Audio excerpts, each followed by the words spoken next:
পর্যটন শহর দীঘায় এবার যাত্রী সাথী অ্যাপ। দীঘায় ঘুরতে আসা পর্যটকদের আর কোনো চিন্তা নেই।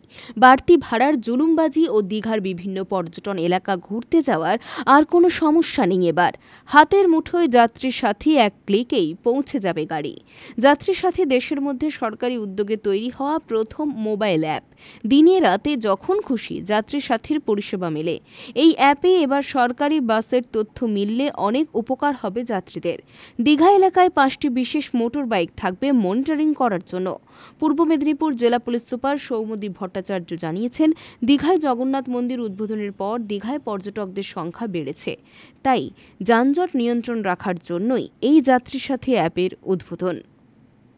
আপনারা জানেন যে দীঘাতে আমাদের জগন্নাথ ধাম মন্দির এবং তার পরবর্তী সময়ে বহু পর্যটক আসছেন এবং দেশ বিদেশের পর্যটকরা এখন দীঘায় আসছেন। সেই কথা মাথায় রেখে আমাদের মাননীয় মুখ্যমন্ত্রীও দীঘা যখন এসেছিলেন সেই সময় যে দীঘাতে আরও ভালো করে যাত্রীর পরিষেবা আমরা কীভাবে দিতে পারি সেই কথা মাথায় রেখে যাত্রী সাথী যে অ্যাপ ক্যাব বুকিং সিস্টেম আছে, যেটা আমাদের পশ্চিমবঙ্গ সরকারেরই উদ্যোগে তৈরি করা হয়েছে, সেটা এবার দীঘাতে চালু করা হলো, যাতে যে কোনো প্রান্ত থেকে দীঘাতে মানুষজন যখন আসছেন তারা যাতে নিজেদের স্মার্টফোনের মধ্য দিয়ে এবং অ্যাপের মধ্য দিয়ে বুকিং করতে পারে।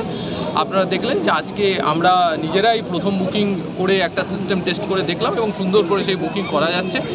আশা করছি এর মধ্য দিয়ে যারা দীঘাতে পর্যটকরা আসছেন তারা আরও সুবিধা পাবেন এবং এর মধ্য দিয়ে আরও ভালো পরিষেবা যেমন তারা পাবেন, ঠিক সেইভাবে দীঘার মানুষও এই অ্যাপের মধ্য দিয়ে তাদের যে বিজনেস আছে এবং সেগুলো আরও বেশি ডেভেলপ হতে সাহায্য হচ্ছে সুবিধা হবে, কেননা অনলাইন বুকিং হচ্ছে তো, আর এখন সবে শুরু হয়েছে।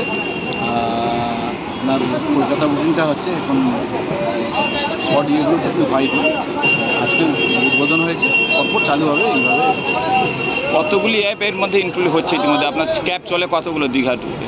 টোটাল দীঘা নিউ দীঘা নিয়ে আপনার 300। এই মুহূর্তে সবাইকে এর মধ্যে ইনক্লুড হচ্ছে? না না না, ম্যাক্সিমাম 9 জন, মিনিমাম 4 জন, মানে একজন হলেও হবে। 4 জন না হলে বুকিং নিচ্ছেন না আপনারা? সেরকম কিছু না, আমাদের পুরো গাড়ি বুকিং। আচ্ছা আচ্ছা। ওই ছোটো গাড়িতে 4 জন বসবে, 4 জনের বেশি বসবে না, আর বড় গাড়িতে 9 জনের বেশি বসবে না। বড় গাড়িতে একজনও যেতে পারে। বুকিংয়েই ভাড়াটা হবে? বুকিংয়েই ভাড়াটা পার হেড না, পার হেড। তাহলে নির্দিষ্ট লোকেশনে যেতে পারবে না, স্ট্যান্ডেই আসতে হবে?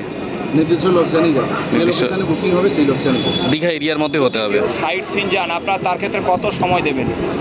মিনিমাম সময়টা কত দেওয়া হচ্ছে? কেন অনেক সময় অভিযোগ উঠে একটু বেশি গেলে আপনার বাড়তি ভাড়া চান, সেক্ষেত্রে কী হবে? প্রতিটা স্পটে 0.5 ঘন্টা থেকে 45 মিনিট। এটা ট্যুরিস্টদেরকে আগে থেকে জানিয়ে দেওয়া হবে। রঞ্জন মাইতির রিপোর্ট, খবর বিসিবিএস।